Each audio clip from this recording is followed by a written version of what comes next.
الحمد للہ رب العالمین والعاقبۃ للمتقین والصلاة والسلام علی اشرف الانبیاء والمرسلین اعوذ باللہ من الشیطان الرجیم قال نکروا لها عرشها سیدنا سلیمان علیہ السلام نے کہا نکروا بے پہچان کر دو لہا اس کے لیے عرشہا اس کا تخت ننظر تاکہ ہم دیکھیں اتہتدی آیا وہ راہ پر آتی ہے ام تکون یا ہوتی ہے من الذین ان لوگوں میں سے جو لا یہتدون ہدایت نہیں پاتے فلما پس جب جاءت وہ آئی قیلا تو اس سے کہا گیا اہاکذا کیا ایسا ہی ہے عرشو کی تیرا تخت قالت تو اس نے کہا کأنہ گویا یہ ہوا وہی ہے وَأُوتِینَا اور ہم دیے گئے تھے العلم علم من قبلہا اس سے پہلے وَكُنَّا اور ہم ہو چکے تھے مسلمین فرما بردار وَصَدَّهَا اور اسے روکے رکھا ما اس چیز نے جس کی کانت تعبد وہ عبادت کرتی تھی من دون اللہ اللہ تعالیٰ کے سوا انہا بے شک وہ کانت تھی من قوم کافرین کافر لوگوں میں سے قیل لہا اس سے کہا گیا ادخلی داخل ہو جا الصرح محل میں الصرح محل اور اس کا معنی صحن بھی ہوتا ہے فلما پس جب رأت ہو اس نے اسے دیکھا حسبت ہو تو اسے گمان کیا لجتاً گہرا پانی وکشفت اور کپڑا اٹھا لیا عن ساقیہا اپنی دونوں پنڈلیوں سے قالا اس نے کہا انہو بے شک یہ صرح فرش ہے ممرد ملائم بنایا ہوا من قواریر شیشوں سے قالت تو اس ملکہ نے کہا ربی اے میرے رب انی بے شک میں نے ظلم کیا نفسی اپنی جان پر واسلمت اور میں فرما بردار ہو گئی مع سلیمان علیہ السلام کے ساتھ للہ اللہ تعالیٰ کے لیے رب العالمین جو سارے جہانوں کا رب ہے۔ جب سلیمان علیہ السلام نے اس کا تخت منگوا لیا، تخت منگوانے کے بعد اب سلیمان علیہ السلام نے اس تخت کے اندر کچھ تبدیلی کروائی اور کہا نکروا لہا اس کو بالکل بے پہچان کر دو، یعنی ایسا بنا دو جس سے وہ پہچان نہ کر پائے کہ یہ تخت اس کا ہے یا نہیں ہے۔ اس سے مقصود کیا تھا سلیمان علیہ السلام کا؟ وہ اس کی عقل، اس کی سمجھ، اس کی دانائی کا امتحان لینا چاہتے تھے اور اس کے ذریعے سے وہ اس کو اسلام کی دعوت دینا چاہتے تھے، پہچان اس کو کروانا چاہتے تھے۔ تو کہا نکروا لہا عرشہا اس کے تخت کو اس کے لیے بے پہچان کر دو، ننظر تاکہ ہم دیکھیں اتہتدی کہ وہ راہ ہدایت پر آتی ہے یا وہ سمجھ جاتی ہے، اس کو پتہ لگ جاتا ہے یہ تخت وہی ہے، یا ام تکون من الذین لا یہتدون یا اس میں جاتا ہے ان کا شمار جو ہدایت نہیں پاتے، جس کو پتہ ہی نہ پڑے کہ وہ اس کا ہی تخت تھا یا نہیں تھا۔ ہدایت ایمان بھی مراد ہو سکتا ہے اور اس تخت کی پہچان بھی یہاں پر مراد ہو سکتی ہے۔ تو جب وہ آئی تو کہا گیا سلیمان علیہ السلام نے اس ملکہ سبا سے کہا اہاکذا عرشک کیا تیرا تخت ایسا ہی ہے؟ اب سلیمان علیہ السلام کے سوال کے اندر دیکھیں ذہانت کہ انہوں نے یہ نہیں کہا یہ تمہارا تخت ہے، بلکہ کیا کہا کیا تیرا تخت ایسا ہی ہے؟ تو اس ملکہ نے بھی جو جواب دیا وہ بھی اس کی عقل مندی پر دلالت کرتا ہے۔ اگر وہ کہتی کہ ہاں یہ میرا تخت ہے اور پھر اگر ایسا ثابت ہو جاتا تو اس کو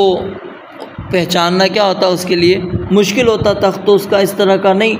اگر وہ کہتی کہ یہ وہی تخت ہے تو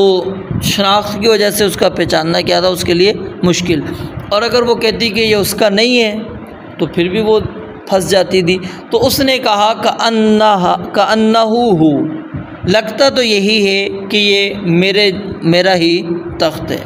وَأُوتِينَا الْعِلْمَ مِنْ قَبْلِهَا، اور ہمیں اس سے پہلے آپ کی قوت، آپ کی شان، آپ کی شوکت، آپ کی عظیم سلطنت کا علم ہو چکا ہے، ہم تو فرمان بردار ہو کر، تابع ہو کر تمہارے پاس آ گئے ہیں، تمہاری خدمت میں آ گئے ہیں۔ وَصَدَّهَا مَا كَانَتْ تَعْبُدُ مِن دُونِ اللَّهِ، یعنی اتنا بڑا جب اس نے معجزہ دیکھا تو اس کے بعد اللہ رب العالمین فرماتے ہیں اس کو جو ایمان سے روکنے والی چیز تھی وہ صرف اور صرف کیا تھی کہ تعبد من دون اللہ، وہ اللہ کے سوا سورج کی عبادت کرنے والی تھی، اور اس کے قوم کے جو رسم و رواج تھے وہ آڑے آ رہے تھے۔ کیوں؟ انہا کانت من قوم کافرین، اس کا شمار کافر قوم میں سے تھا۔ اب ابتدائی گفتگو کے اندر سلیمان علیہ السلام نے اس کو اپنے محل اس کا تعارف کروایا۔ اس محل کے اندر سلیمان علیہ السلام اس کو لے کر چلے گئے۔ قیل لہا، تو اس کو کہا گیا کہ ادخل الصرح، کہ تم اس محل کے اندر، اس صحن میں داخل ہو جاؤ۔ سلیمان علیہ السلام نے یہ آخری جو چیز تھی جو ملکہ کے لیے پیش کی اور جس سے اس کی آنکھیں کھول گئیں۔ پہلی چیز، سلیمان علیہ السلام کا جب خط اس کے پاس ایک عجیب و غریب طریقے سے پہنچا تو وہ پہچان چکی تھی سلیمان علیہ السلام کو، جس کے اندر واضح طور پر لکھا ہوا تھا کہ میرے پاس فرمان بردار ہو کر میرے پاس حاضر ہو جاؤ۔ دوسری چیز، جب اس نے دیکھا کہ میں نے قیمتی تحائف بھیجے اور سلیمان علیہ السلام نے ان کو واپس بھیج دیا، اور مجھے دھمکی بھی دی کہ میں ایک ایسا لشکر لے کر آؤں گا جس کے مقابلے کی تمہارے اندر طاقت نہیں۔ اور تیسری چیز جس کا وہ مشاہدہ کر چکی تھی وہ کیا تھا؟ اس کا اپنا تخت تھا، جو اتنے بڑے فاصلے پر 1500 میل کے فاصلے سے اس کا تخت اس کے آنے سے پہلے وہاں پہنچ گیا۔ تو چوتھی چیز جو اس نے دیکھا، اب وہ یہ یہاں پر ذکر ہے، وہ کیا ہے؟ قیل لہا ادخل الصرح، تو اس کو کہا گیا کہ آپ اس محل میں داخل ہو جائیں۔ تو جب وہ محل میں داخل ہونے لگی تو اس نے سمجھا کہ یہ گہرا پانی ہے، اور اپنی پنڈلیوں سے اس نے کپڑے کو ہٹا لیا، جس سے گہرے پانی سے کوئی بندہ گزرتا ہے تو اپنے پائنچے وغیرہ اوپر چڑھا لیتا ہے، تو اس طرح اس نے یہ کیا۔ حالانکہ سلیمان علیہ السلام نے بناوٹ ایسی کی تھی کہ وہ شیشہ تھا، اور وہ شیشے کے بجائے کیا محسوس ہوتا تھا؟ گہرا پانی دکھائی دیتا تھا۔ تو یہ نہایت صفائی کے ساتھ شیشوں کو جوڑ کر جو ہے بنایا گیا تھا، وہ نرم اور ملائم فرش تھا۔ تو اس سے کہا گیا کہ اس کے اندر داخل ہو جاؤ۔ اور اس کے اندر بھی سلیمان علیہ السلام کی کیا کمال حکمت تھی کہ وہ اسلام کی ان کو دعوت دینا چاہتے تھے کہ دیکھو، جہاں تک تم سمجھتی ہو کہ ہمارے پاس بڑا مال و دولت ہے، میرے پاس بڑی لشکر ہے، قوت ہے، تو اس سے زیادہ ہمارے پاس موجود ہے، تو اس چیز پر نہ تم ناز کرو اور نہ تمہاری قوم ناز کرے۔ اور دوسرا کہ اگر تم ظاہری چمک سے، سورج کی چمک سے تم نے اس کو رب سمجھ لیا ہے، تو یہاں پر دیکھو یہ چمکتا ہوا تمہارے پاس یہ شیشہ ہے جو تمہیں گہرا پانی محسوس کروا رہا ہے۔ اور اس چیز کو اس نے جب دیکھا، حقیقت اس کے اوپر واضح ہو گئی، اور اسی وقت وہ کیا ہو گئی؟ مسلمان ہو گئی، اور اس نے کہا ربی انی ظلمت نفسی واسلمت مع سلیمان للہ رب العالمین، کہ اللہ میں نے اپنے آپ پر ظلم کر رکھا تھا، میں شرک کے اندر اپنی زندگی گزارتی رہی، تو مجھے معاف کر دے، اور میں سلیمان علیہ السلام کے ساتھ مطیع اور فرما بردار ہو گئی ہوں، میں اللہ رب العالمین کے لیے مطیع ہو گئی ہوں، یعنی میں مسلمان بن گئی ہوں، اور سلیمان علیہ السلام کے حکم کو میں نے تسلیم کر لیا ہے، آپ کی دعوت کو میں نے قبول کر لیا ہے۔ اب اس پورے واقعے کے اندر سلیمان علیہ السلام کے اس پورے قصے کے اندر بہت ساری اسرائیلی روایات ہیں جو مفسرین نے اپنی تفاسیر کے اندر داخل کر دی ہیں۔ مثال کے طور پر ملکہ سبا، اس کی والدہ کے متعلق یہ کہا جاتا ہے کہ اس کی ماں جو ہے جنات میں سے تھی، اور پھر یہ کہ سلیمان علیہ السلام اس سے نکاح کا انہوں نے ارادہ کیا،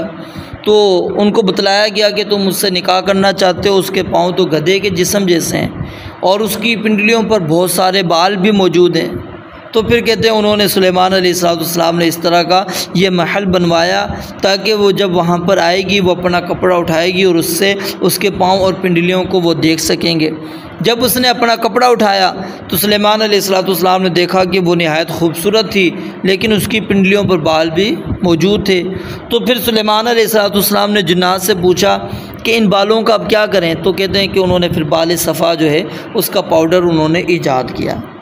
تو پھر سلیمان علیہ السلام نے ان سے نکاح کر لیا۔ تو یہ تمام باتیں بالکل بے اصل ہیں، جس کی کوئی